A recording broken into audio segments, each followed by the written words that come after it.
Hi guys, JD.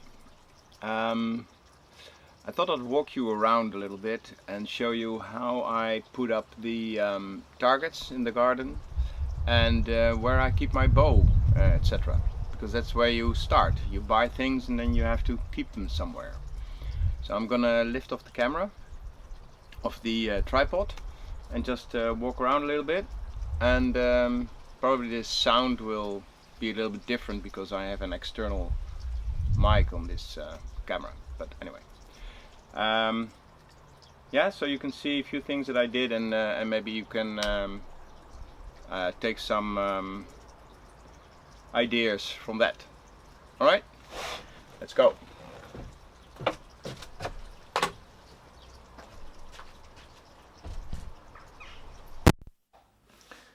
Okay, well, that was an interesting thing. If you pull out your external microphone, there is no sound anymore. So now I am looking at my own video and going to voice over a little bit, see if I can synchronize that with what I'm seeing. Okay, what I'm showing you. Well, this is the 3D target. And there we have the other target, which I put on a tripod because it has to be on a certain height. It's very simple to make, as you can see, just hanging up there.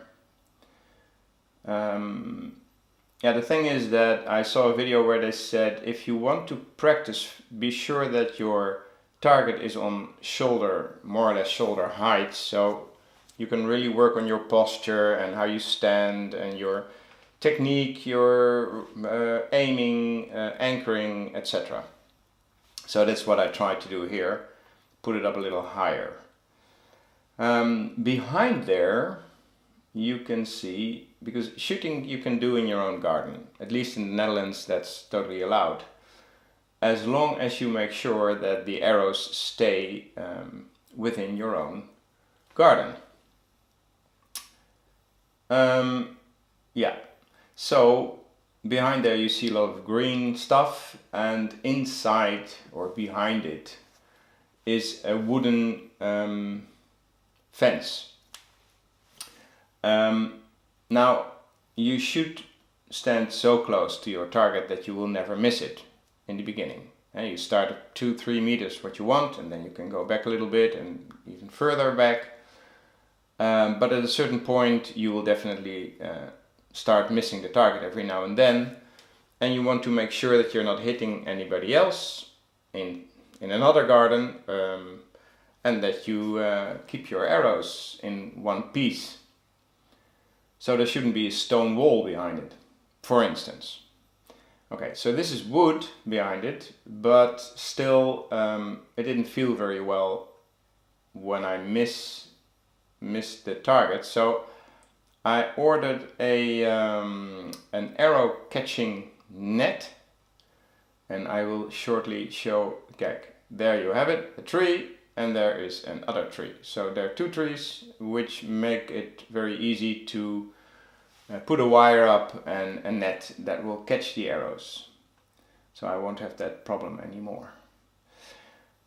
Okay, so you start as close as possible, and then you gradually go back further and further.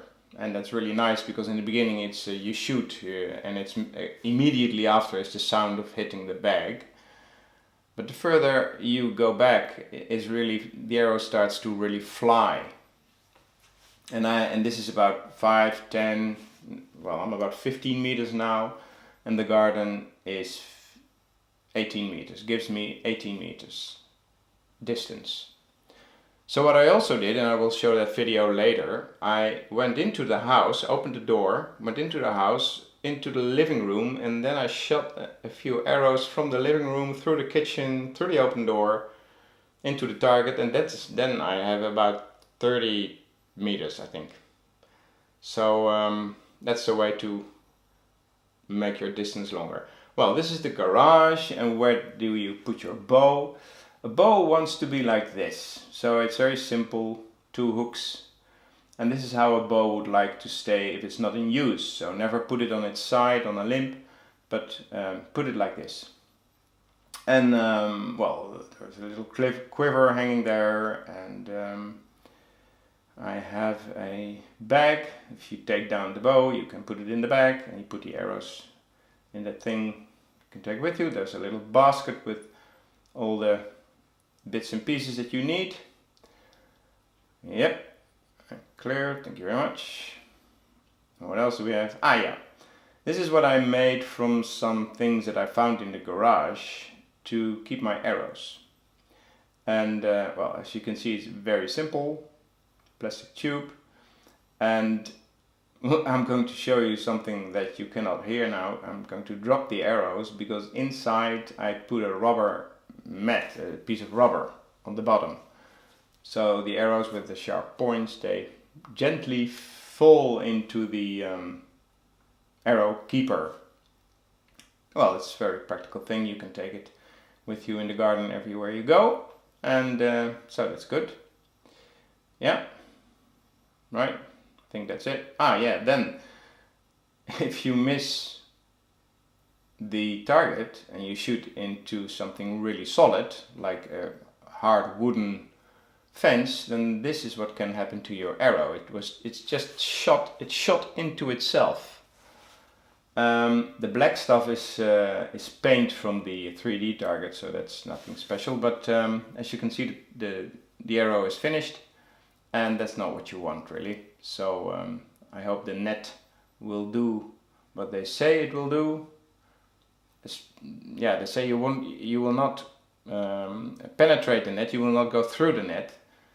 You have to hang it like a curtain, and then, well, I will show you. If I have it, I'll put it up, and I'll put some arrows into it, and you can see what it does. Anyway, so that's it. So yeah. No more tips and tricks for today. I hope you liked the video, and see you next time. Bye.